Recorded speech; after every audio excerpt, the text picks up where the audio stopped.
I lost you weer. Kijk, de verbinding. Ja, precies. Nou, dan gaan we beginnen. Oké, dat mag Hello, goed. Bindu. Hi, Joey.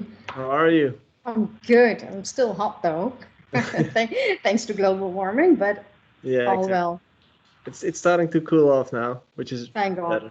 better Yes. temperatures. Yes, true. How have you been the last couple of weeks? Because it's been a long time. I think a couple of months ago that we spoke. Yeah, though it feels like it was only last week. Yeah, but I actually think it's like 3 months ago or something. Possibly. Yeah. Possibly. I think it was like in beginning of lockdown or so. I don't even know anymore. Yeah, could be. It was for dance fair. Yeah. Yeah, exactly. I've been good. And you? Yeah, been good as well. It's been nothing to complain. It's just been good. So That's how we like it. Exactly. To everyone who did not see the dance fair video yet, could you give a short introduction of who you are? Yes, of course. I am Bindu. I also have a last name, De Knok. I am actually a Belgian that moved to the Netherlands about almost 20 years ago now. I studied law here in the Netherlands and got stuck here and started working here. And I have now, since a couple of years, my own practice, my own law firm, and I specialize in intellectual property and music law. And I always loved music, played lots of instruments, did a audio engineering degree course. So yeah, law and music for me is like the perfect combination. Yeah, it's a pretty unique combination as well, because most artists that I know, I can almost say every artist I know, they hate the law, as in they hate all the right stuff, because it's to them it's just boring, but to you it's like the perfect combination. So that's fun to see.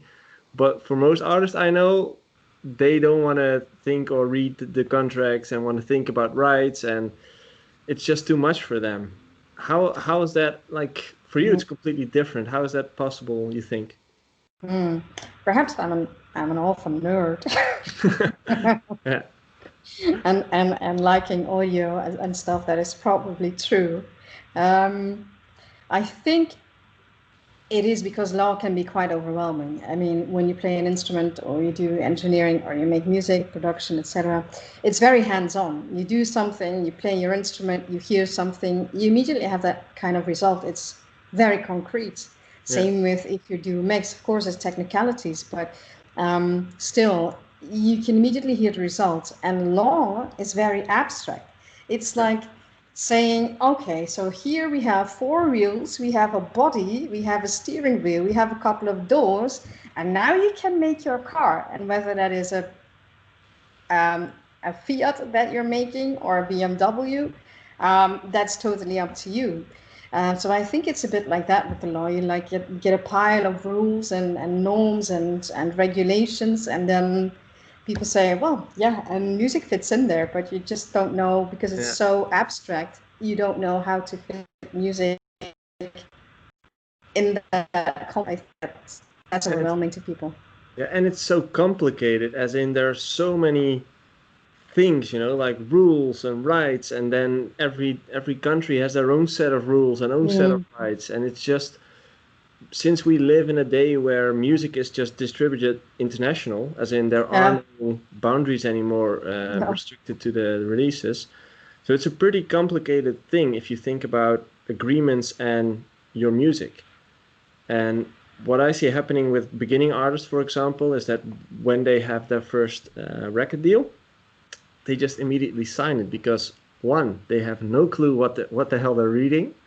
2, they're too excited because they just had their first deal, so they want to get it out there, and they have no one near to them who understands what's actually in the agreement, because it's just Chinese to them. Yeah. So yeah, I think what you do, and somehow in my own career, I always struggled to find someone like you, because I always ended up at a regular lawyer or whatever, which never could really help me, because they completely didn't understood the whole music industry. Yeah, yeah, Is yeah. this That's a something? good point. Is this something that, like your profession, is that something that only, well, kind of started in the last couple of years, or have there always been music lawyers? Oh, I think the term entertainment lawyer is, of course, stems from the United States music industry, Yeah, where it was actually always quite normal to have somebody that is specialized in entertainment. And the entertainment business is, of course, so much bigger in the United States. But it's not, and even with an intellectual property, if you look at the continental traditions, there's always parts that you can be specialized in. You have somebody specialized, for example, in privacy, and somebody in commercial contracts, or somebody in criminal law. Um, it's just like will not go to the dentist for having a haircut. yeah, Uh, same with law. And I think especially because the music industry is so unregulated and is so um, based and grounded in customs and in personal relationships, it sometimes is a little bit like the Wild West. And if you it is are, the Wild West. I thought I would put it nicely to Yeah, begin with. But if you then, as a lawyer, think don't understand that industry and the way that business is done and the way creative things, hmm, it really makes your job very hard, and you don't know to translate the facts or somebody's reality or somebody's yeah, wishes, the creative's wishes, into a legal document. And I think that's where a lot of the nuances get lost in translation, I think, hmm, if you're not able to communicate with creatives. yeah. I can imagine that you, when you have a client, um, that you use like visualizations of something as well to explain to them how certain things work, or because I can, from experience, I know that most artists, they're kind of stressed out when they see a lot of text. Yeah, yeah. And it's easier for them to see a picture because they consume that better, and it's easier for them to understand. Because you mentioned in the beginning when the recording was off that you also have those visualizations of how the industry works, for example. Mhm. Yeah, I made those myself actually for my Yeah. own vlogs, and also because I want to put them in the book I'm writing. But basically, what I find really important is that I understand what my artist wants. So the first thing that they do is tell me really what they're doing on a very concrete level. What tracks are they working on? Obviously, I like to hear it then also. Yeah. And then I ask them, well, what's your goal? Where do you want to go? And the rest we can figure out along the way. And then I know, okay, fine, let's go this route or this route in the agreement. And to me, it's always important that my clients understand a little bit of the basics Hmm. of legal concepts. Because it's more about empowerment, really, for me. The Yeah. more that they understand, I cannot be there with them all the time. So if they go out to publishers and labels and have talks and have introductions, Hmm. I want them to have a little bit of knowledge so that they're more kind of armed, not to the Yeah. teeth, but at least have that kind of arm that they know if they're being screwed over or not, Yeah. or that they can, kind of feel like this is not the right company, this is not the right deal, or yes, it is. This conversation is great. I think they would be a great partner. And Yeah. then they come back to me and give me in a nutshell what they've discussed and what they want. Yeah. Yeah. I agree, because especially if you're a beginning artist and you get invited to come over to the publisher or Mhm. a label to have a talk, it can be pretty overwhelming. And if you don't know anything, it's just the wild wild west. Like you have no clue what you're doing. Everything's possible. Yeah. So a little bit of knowing the basics uh, Yeah, is a good way to start. So. yeah. I always compare it to dating, Hmm. right? If you meet somebody new, you will always be scanning for red flags as well. Yeah. And how do you know if something is a red flag? Because of your life experience, right? Yeah. Same Scouting with red law. flags. Yeah, that's a good one. Yeah. Um, and if you go to a publisher and there or a label and somebody's just giving you the smooth talk and tell you everything that you want to hear, well, that's a red flag. Because if you then start questions and they tell you straight to your face what the bolts and nuts are of the deal, or Yeah. what the deal that they envision, yeah, then I would say perhaps not the right partner. Yeah. Yeah. Completely understand. And it's true, you know, like the having the experience to go into a conversation and know what to look out for, it's a good way to start. So Yeah. I think that's also the kind of the purpose of this talk, because a couple of, what is it, weeks ago, to the 24th of June, I see. Oh Uh, yeah. Okay. Yeah. yeah, we've Yeah. we've asked the people in the artist coaching community group a couple of topics, like, hey, what's something you'd like to learn more from? Mm-hmm. And most of them, they said, like, I want to learn how to make money from music. It's the big one. Yeah. Yeah, Yes. and also most of them wanted to know the difference between all the different types of companies, you might say. So Mm-hmm. publishing, publishers, neighboring rights, artist shares, those kind of things. Kind of the basic things you see a lot in agreements, Mm-hmm. especially record agreements. And the last thing, which less people were interested in, was how to protect your artist name and brand. Yeah. Yeah. And it's funny to see that it's less people interested in that, because to me it seems like that's kind of your most precious thing, right? Yes. Why is that Yes. not? Exactly. Yeah, Exactly. I think that was also my comment when I emailed you back. I was like, oh, it's interesting to see that that is the least appealing to people. But I think it goes back to our introduction. mm-hmm. It's overwhelming. People don't understand the value. And to piggyback on the first question, because the first and the third one, they actually are very intertwined. So how do you make music in the industry and music industry? It is by leveraging and exploiting or using your intellectual property. And yes, that is a mouthful, but that means nothing else than using or allowing other people to use your songs and your recordings. That's it. Yeah, And when people say to me, and then also what I hear from you is that contracts, etc., that's all very, very scary for people. mm-hmm. But that is the basis. Yeah, That is really the basis. So the better your contract is, the more that you understand your contract, the more money you will make eventually. Because yeah, a bad deal will definitely equal less money. yeah, A better deal and having better deal terms will equal more money. yeah, And you can't forget that music industry money is very slow money. mm-hmm. Sometimes I hear people say, oh yeah, but an advance, isn't an advance free money? There's no such thing as free money, No, ever, ever. somehow they will get it back. Yeah, That it's a loan, and even worse, it's a cigar out of your own box, because it's money yeah. that you will have to, you loan it out of your own money box, so to speak. But Your it's money, future earned money. yeah, but money that you haven't earned yet. Yeah, exactly. Yeah, So there's that's the tricky part. So that's especially why I think if you want to make money, understand, go back to indeed what we said, understand the legal basics, mm-hmm. and then see how those fit into making better deals for yourself.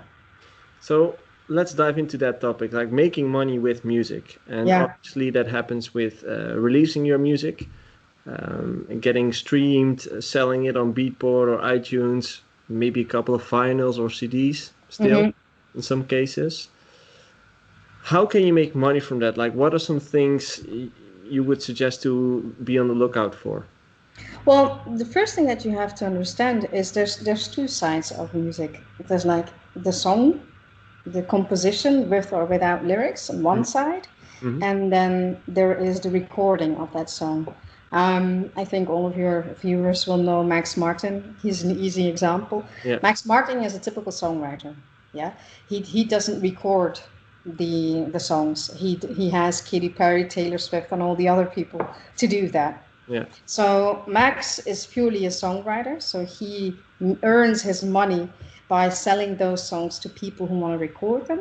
mm-hmm. And every time that recording is played on the radio or on one of the DSPs, for example, Spotify, Max also earns a piece of that income. Yeah, That's one way to make money.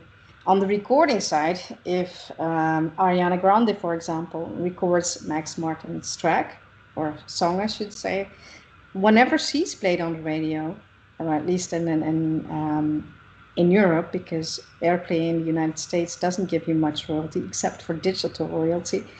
But if Ariana Grande is played on the radio here, she makes money from that. If she goes touring, she also makes money, but a different kind of money. Not Yeah. because her recordings are played. No, she gets a fee for getting out of bed and touring the world. Yeah. And ticket So sales and stuff. yeah, ticket sales. So there's all sorts of buckets that I always like. Um, think about it as certain buckets. You have the song bucket, you have the recording bucket, you have merchandise bucket, and you have the live performance buckets. Yeah. And any use of your music, you can drop in one of those four buckets, basically. So you mentioned the kind of the instrumental part then, or the Mm-hmm. writing part, and Yeah. the recording part. Yes. As a music producer, I can imagine that it's kind of confusing because you're the Mm. production, you're the recorder, you're the mastering, you're the mixing, you're everything. In most You do cases, everything. you're everything in one. So Yeah. how would that be, or how would that look like? Well, the thing that you have to understand is that traditionally, or historically, I should say, that recording process was linear. Mm-hmm. There was no DAW. There was no Logic for you to play Yeah. with. You had a sheet of paper, and then you could jot down your composition with notes. Yeah. That's it. And then you would run to an orchestra and ask them if they could play your composition for you. Yeah. And then only, I think it was 1877 when Thomas Edison had invented the first phonogram. Then it was only possible to record music. Yeah. But fast forward to our day and age, yes, that linear scheme of writing, recording music, and then listening to music, we can do all at the same time. We write, we produce, we record all at the Yeah. same time.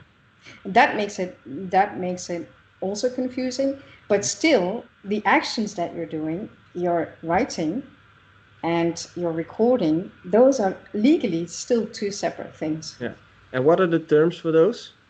What could people recognize in a deal if you talk about those two things? Well, the most important thing is to distinguish is that publishers are the ones who are interested in your songs and who are the ones that will use your songs and will monetize your songs. They Mm-hmm. will sell them on the market. Mm-hmm. Record labels are only interested in the recording of those songs. So that's the first distinction that you have to make, and the Okay. most important one. If Oh, you understand that, put that above your bed, then you're good to go. yeah. Okay. But the first question already arises, as in, you mentioned publishers are interested in the song itself, Yes. and labels are interested in the recording of that song. Yes. But to me, when I when I create a song, I did both, right? So how can Yes. I give two people money when it's the same song? If you understand what I mean. Yes. Yes. Yeah, I do understand what you mean. It's like let's take the car example. Mm-hmm. Let's say, what kind of car do you drive? Peugeot. Peugeot. All right. Some Peugeot. I don't know if Peugeot makes their own engines. Mm-hmm. No, they don't. I don't think they do. Well, so somebody made that engine for in your Peugeot, right? Let's Mm-hmm. say that is a songwriter. That engine goes into the exterior. Mm-hmm. That is your recording. Mm-hmm. But you're driving around with the whole thing, of course. And that's the feeling that producers have. Yeah, but how can I take the song from the recording while I'm actually myself? I'm using everything all at the same time. Yeah. But from a technical point of view, there's like the engine, the song, and The the exterior. beautiful exterior, Yeah. the exterior of the car. And then what happens next is that the income that comes from the recording, Mm-hmm. that's where the label takes their share, Yes, exactly. and the income from the song itself, so the publishing part, Mm-hmm. that's where the publisher takes its share. Yeah, exactly. And the reason why those two are split is also actually historical. Um, Music publishing existed way before there was any possibility to record. The first music publishers were already around in the 1600s after the first book press was released. Then people thought, oh, wait a minute, we don't have to have monks copying all those manuscripts anymore. We can just put it in a book press and everything will roll out. Yeah. Wonderful. Yeah. So publishers, in essence, still do that. They just everything is digital, of course, but they still do that. They find um, ways to commercialize your song. So they would either think Max Martin again. So Max writes a song, and then his publisher says, who would be a good artist to record this song? Okay, Sia might be a good one. Rihanna might be a good one. Ariana might be good. Taylor Yeah. might be good. So that's the job of the publisher. Then on the other hand, the publisher can also say, what else can we do with this song? We can actually put it in an advertisement, for example. Mm. So the publisher goes to advertising companies with your song. And then the publisher also has another task and think maybe Max should be in the studio with this or this songwriter. Yeah. So he also promotes the songwriter themselves. So that is what your publisher does. It's And those funny. are really distinctive, different tasks than what the label does. It's funny that you mention that because I know it from my experience, but Yeah. every artist that I know that I tell this information, it looks like their mind's blowing.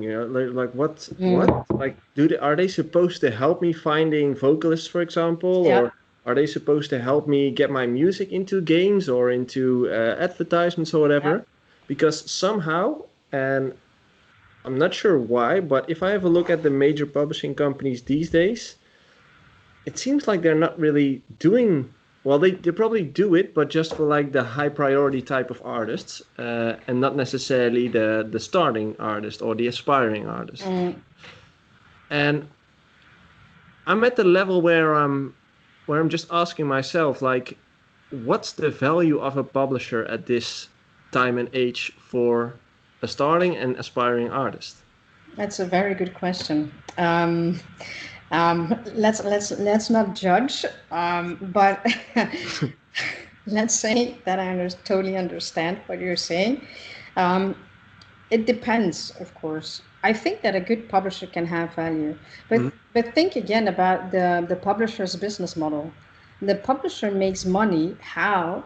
By amassing a big catalog of songs, Yeah. not just your songs, not just my songs, Ed Sheeran songs. The more songs that he has, Yeah. the more chances that he will have a hit song in there. And yeah, of course, if you have a catalog of over 3 million songs or 4 million songs, that will include a few hit songs. But think about it like this: a major that has a catalog of 3 or 4 million songs, and you and I are just two songwriters in that bunch. Time is limited. Impossible. Almost impossible.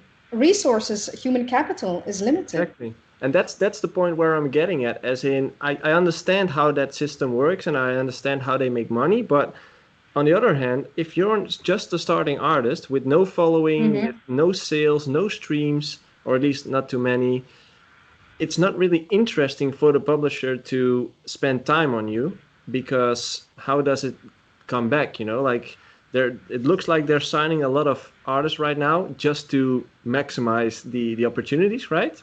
Because if one of those artists pops in the future, they might have a couple of hits in their hands. Yeah.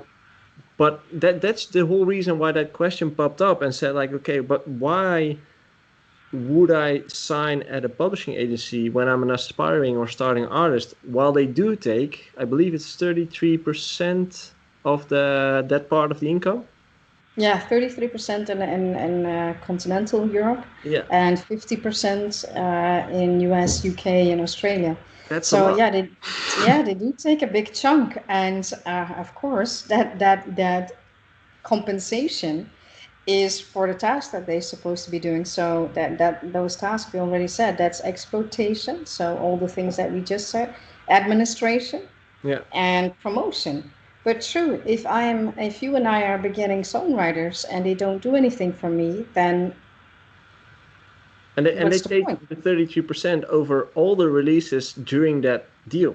So most of the time, Not just during that deal. If you go to a publisher and you say, "Hey, I am Joey. I have a catalog of 100 songs. mhm, 100 songs were already written before you signed your deal. They're going, and let's say that you were self-published, so you didn't have a publisher before. mhm, That publisher will sign that back catalog as well, so they get a share over that as well, from that moment unless on. yeah, exactly. Unless, of course, you already had a publisher and you're switching publishers, then it's a different story. But I think you're definitely right. I mean, and that is also why I always say try to understand the legal concepts, because it's not that once you have a publisher, once you have have a label, once you have a booker, you're all set and you're going to be a superstar. Nope, In you're the broke. 80s, yeah, that's but in the 80s, yeah, it worked like that. Once you had a publisher and a label, you were quite set, and then things would happen because the market was so much smaller. But you also Nowadays, needed them. yeah. You also needed them because they were the gatekeepers, because they were the only persons that could get you there. Mm-hmm. Right now, there's so many more options because of the technology that I feel like we're kind of in a period where a lot of those things like publishing or labels or whatever, like it's too old school. It doesn't fit the way how the world works these days anymore. I'm not sure if I totally agree with you. I agree until to a certain point, especially when you're starting out. I think you're much better off to doing things independently, build on your own catalog. But the drawback of that is, of course, that you have to be very well organized because Yeah, you have to do the administration yourself. yeah, But we'll talk about that in a sec.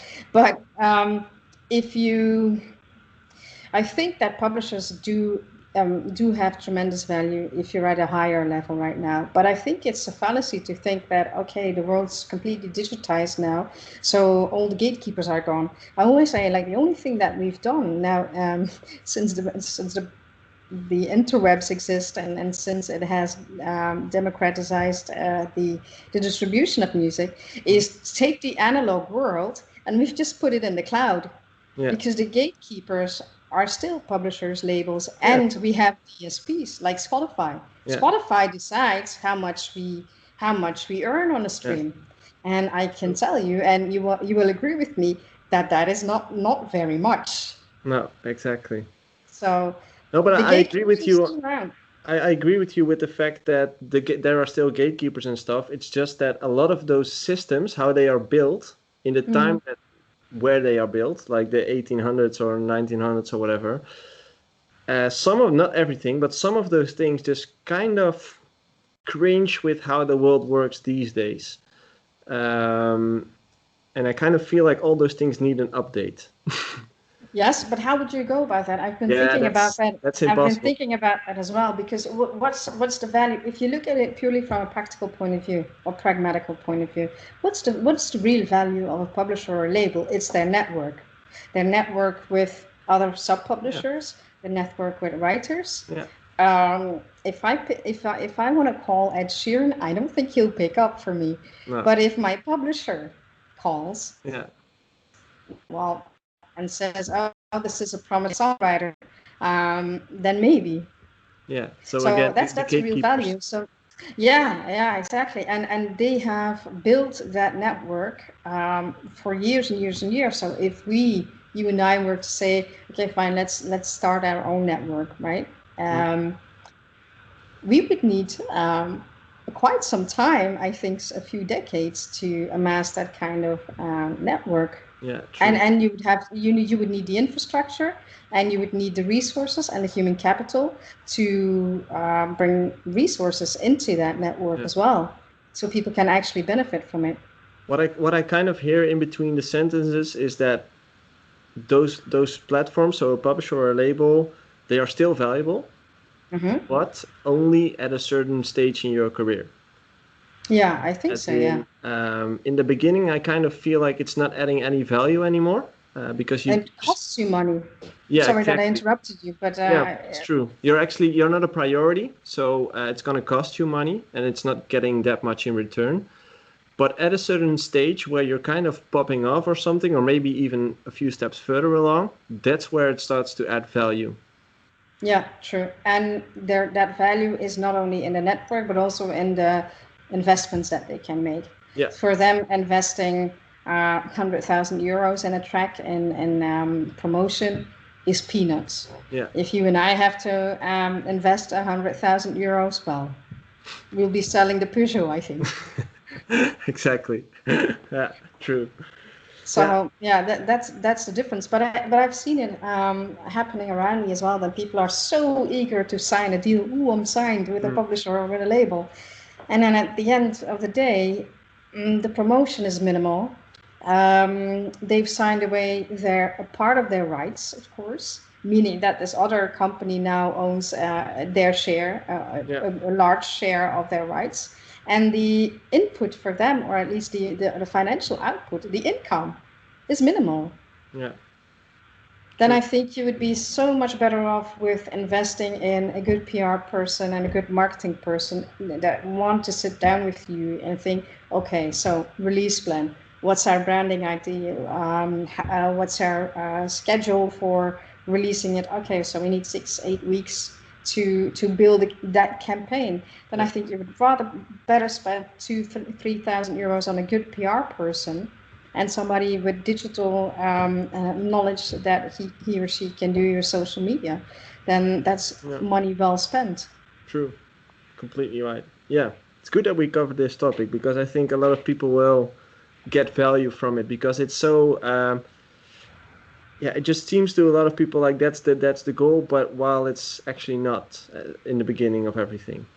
No, it's I mean, yeah, it's like somebody has moved the goalposts, right? Yeah. In the 80s, it Exactly. was okay. So you have a label deal, you have a publishing deal. Well, congratulations, Elton John, you've made it. Yeah.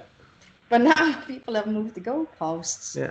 And also, you should decide for yourself what kind of artist that you want to be. Do you Yeah. want to be the independent one, the one that makes music which will only appeal to a certain group of people, or do you want to go to commercial stuff? I mean, no judgment there, but I mean that's the choice that you have to make. True. Yeah. Um, And when we dive into the income part, so you have mm, publishing. The income from the publishing comes from radio, TV, like you mentioned, advertisements, in-game music ads. yeah, everywhere, every time your song is used, so that could be a million things.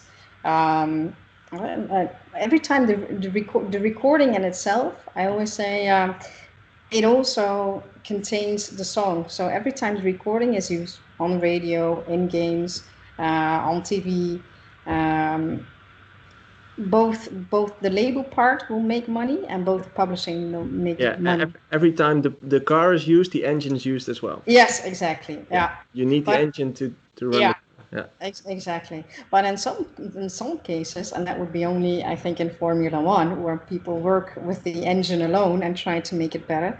And in that case, for example, if you have a live performance, there is no recording part, but there is the use of the engine of the song.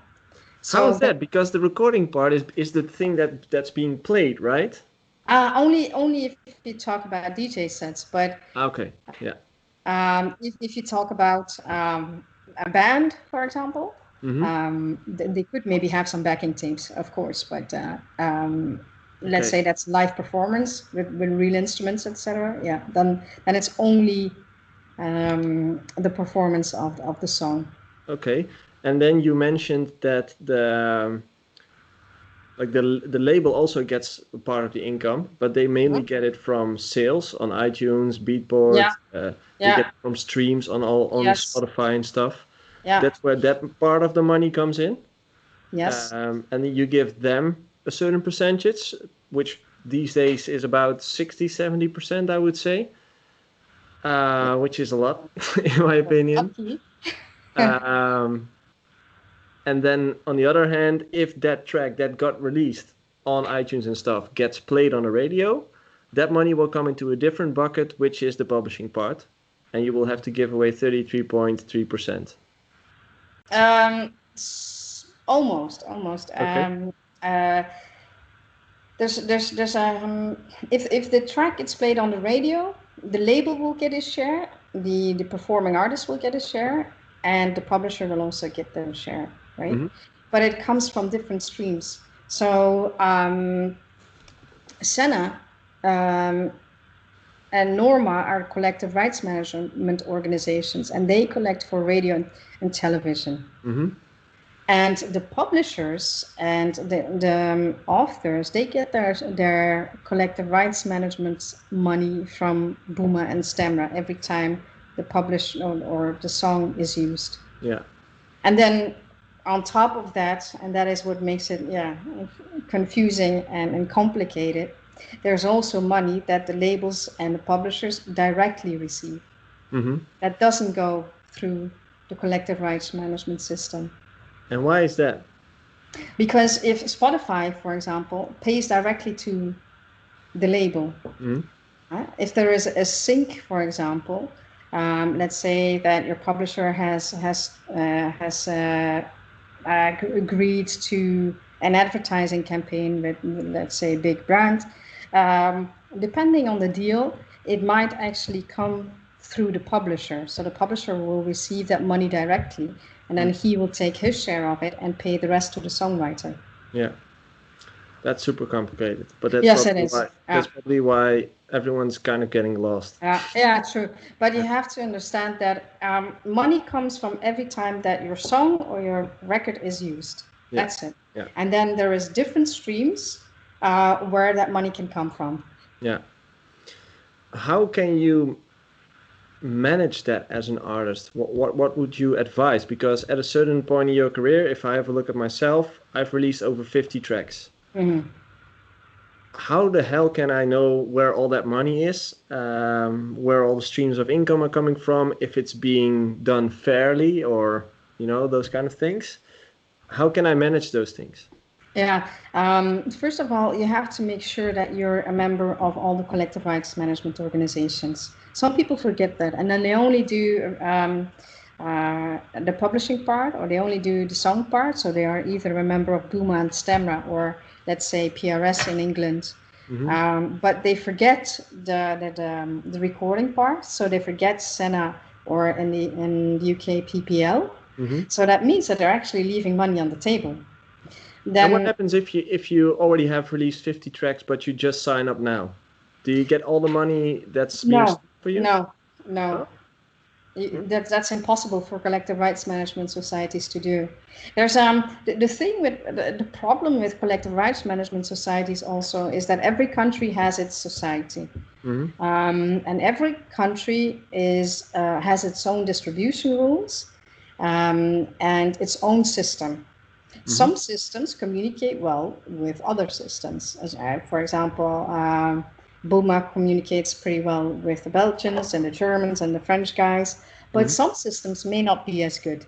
And then it becomes a little bit difficult and tricky, of course. Yeah.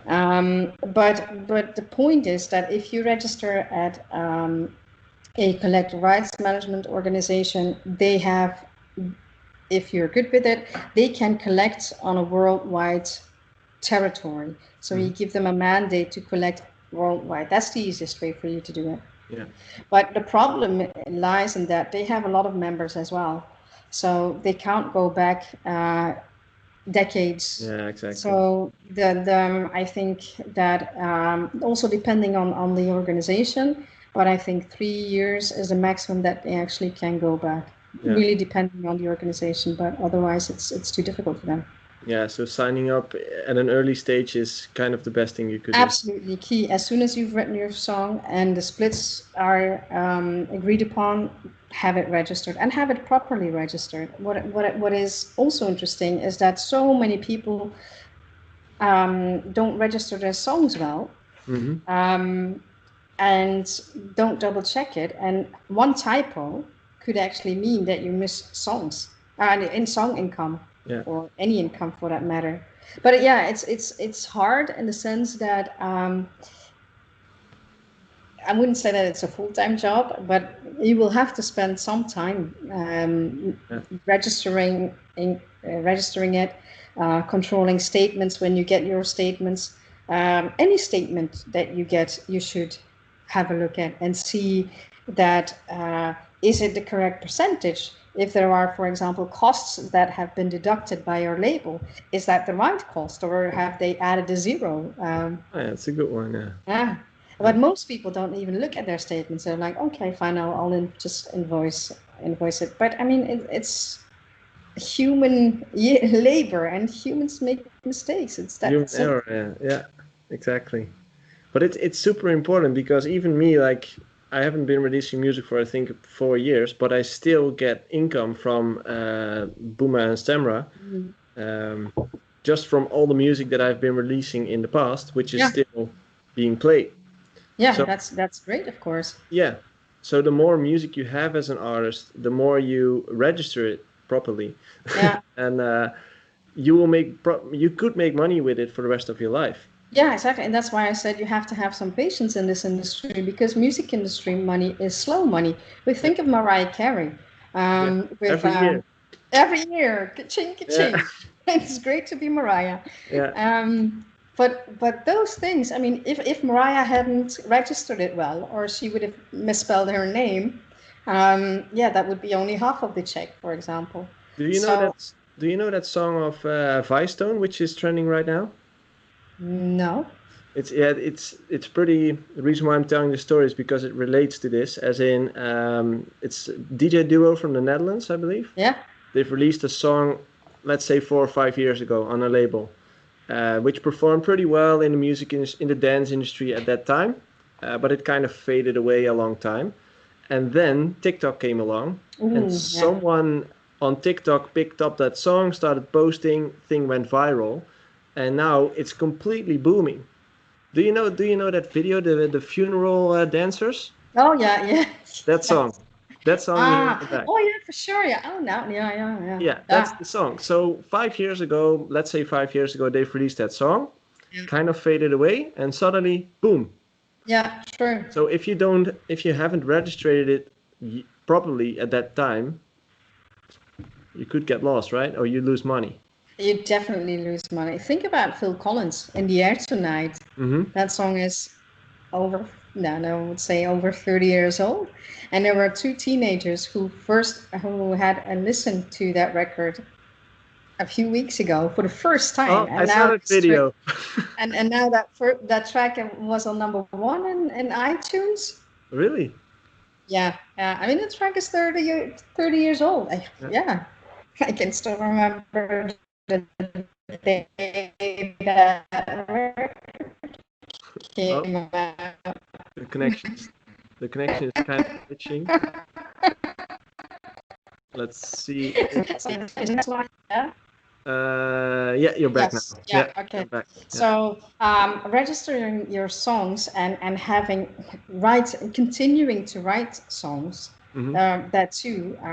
You can't expect that a miracle will happen if you've only released or written 5 songs. I True. mean, write a song every day. I mean, some of it will not be as good as the other, of course not, but it's that practice.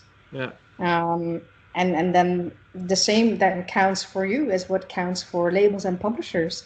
The more content that you have amassed and created, the more chances that you create for yourself that something will be commercial success. Yeah, true. I always say that as well. Like create opportunities because one of those opportunities will pop somewhere along the future. Yeah, yeah. And if you keep it to yourself, I mean, and then let it hear to your friends, that's also great if that is what you want. But there's probably a lot more for you to do. Exactly. I'm looking at the timer because I have another meeting in 9 minutes. So we're gonna work towards the end. Maybe just by simply getting an answer on how to make money on your music. Like, what would be your answer to that? Registering your songs properly, making sure that you have your income streams correctly, checking your statements. Do you miss money? Mm-hmm. And if so, go after it. And then getting better deals for yourself. Each time a little bit better. If you start with a low royalty in the beginning, the more a cloud and the more experience you have, you will be able to get better deals. but do that and make sure that you don't lose money unnecessarily because of bad deals. Yeah. It's one other And question have that, patience. Patience is the last one. yeah, one other question that already popped up in the beginning of this conversation, but I didn't ask it. You mentioned the deals, like negotiating deals. Mm. What I see happening as well with aspiring artists mainly, who are, well, they already have a couple of releases under their belts. They get deals, but they just are kind of afraid to Mm. negotiate those deals because they feel like, no, it's the big label. I need to do whatever they want. What would be your advice to that? Don't be shy. Um, they will, um, how do I say it? They will try to get the best deal for themselves Mm-hmm. because that's the position that they're in. Yeah. And your job is to get the best deal for yourself. Yeah. And if you don't ask for it, you're not going to get it. And if you find it annoying to do it because you think like, oh, I don't want to be a pain in the behind and I don't want to be difficult and otherwise my reputation or my relationship is screwed with this person or this party, then ask your attorney to do it for you and they can be the bad guy or the bad girl. Yeah. But anyway, negotiating is not scary. I love it. I just Yeah. love negotiating, but Just out many of people Just out find of it. curiosity, because you mentioned show it to your attorney or let the attorney do the conversations. Mm. What kind of cost do we talk about if an aspiring artist would have someone like you, for example, or any other lawyer out there assisting them in such a process? It really depends on what this person wants. If they just want to be coached or guided on the side, and but they do all the correspondence and all the hard work, Mm-hmm. that will be cheaper. Lawyers in the Netherlands work usually according to an hourly rate, or sometimes you can have a flat fee deal with your attorney, but that depends on the person. Mm-hmm. Or that person may say, okay, for this agreement and including all the negotiations, I will charge you one amount. Yeah. So, and also, yeah, ask what is possible, and if people are not up for it, then they're not. But sometimes they are. So try to get what you need. But are we talking about a couple of €1,000 or a couple of €100? It depends on the complexity of a deal. If it's a really simple Yeah. title agreement, that shouldn't cost too much. Yeah. But Exactly. either way, if you sign a bad deal and then you will lose far more than Yeah. that few €100 or even €1,000 that you pay to your attorney. True. Yeah. Okay. Thanks. So that's all we have time for. Yeah, well, we said in the beginning as well, like this is such a complex thing, and there's Yeah, it so is. many different variables, and it's such a wild west that it's so hard to discuss all those things in just 1 hour. Uh, Mm, so I would love to have you back once again to go deeper in all the other topics that we haven't for got. sure. My pleasure. But yeah, it's just because what I like about you is that you explain it in a way which is easy to understand. And I can imagine that a lot of other artists, including me as well, if I listen to lawyer talk, I tune out pretty quickly. Yeah, Like, yeah. what? And you have a nice way of bringing it, yeah, like digestible. It's an easy way to do it. Yeah. Good. Oh, you're stuck. Oh, yeah. You're There back. we are Yeah. again. Good. So yeah, let's have you on again if you want to. And Yeah, sure. Absolutely. Just give a shout and we'll plan something. I will. Thanks again for And your then time. I'll get out of the sun because it's still really hot here. I can see the sun behind you. If you want to send me those like those Yeah, over, I will send you a few yeah, illustrations. I'll I do will add that. it to the post so people can have a look at it. So Yep. hopefully it helps them. Yes, Okay. great. Well, thank you so much for having me and speak soon. Thank you too. Bye. Bye bye.